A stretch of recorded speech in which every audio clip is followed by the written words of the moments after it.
খুব শীঘ্রই Roman Reigns title হারা করবেন সিএম পাঙ্ক অথবা ড্রো ম্যাকিন্টায়ারকে।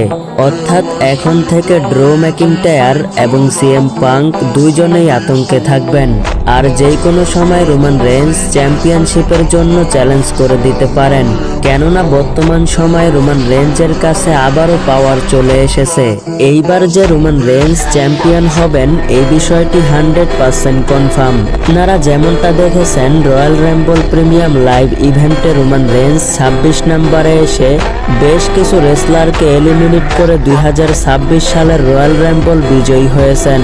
আপনারা সবাই জানেন যেই রেসলার রয়্যাল রাম্বল জিততে পারে সেই রেসলার যেই কোনো সময় ওয়ার্ল্ড চ্যাম্পিয়নশিপের জন্য যে কাউকে চ্যালেঞ্জ করতে পারেন এবং রেসলমেনিয়ার মেইন ইভেন্টে ওয়ার্ল্ড চ্যাম্পিয়নশিপের জন্য ম্যাচ পেয়ে থাকেন। আর বর্তমান সময়ে WWE এর ওয়ার্ল্ড চ্যাম্পিয়ন হলেন সিএম পাঙ্ক এবং ড্রো ম্যাকিন্টায়ার। অর্থাৎ রোমান রেইন্স যেই কোনো সময় তাদের একজনকে চ্যালেঞ্জ করার অধিকার রাখেন।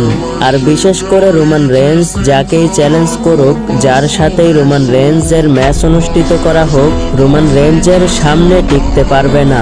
কেননা চ্যাম্পিয়ন বানানোর জন্যই রোমান রেইন্সকে রয়্যাল রাম্বল জিতানো হয়েছে। আশা করি বুঝতেই পারছেন বর্তমান সময়ে ড্রো ম্যাকিন্টায়ার সিএম পাঙ্ক দুইজনেই আতঙ্কে রয়েছেন। তবে দেখা যাক রোমান রেইন্স কাকে চ্যালেঞ্জ করেন, কার সঙ্গে রোমান রেইন্সের ম্যাচ অনুষ্ঠিত করলে ভালো হয়, সিএম পাঙ্কের সঙ্গে নাকি ড্রো ম্যাকিন্টায়ারের সঙ্গে। আপনাদের মতামত অবশ্যই কমেন্ট বক্সে জানাবেন। ভিডিওটি ভালো লাগলে অবশ্যই লাইক দিবেন। এই চ্যানেলে রেসলিং সম্পর্কে নিয়মিত ভিডিও পেতে হলে চ্যানেলটিকে সাবস্ক্রাইব করে পাশেই থাকবেন।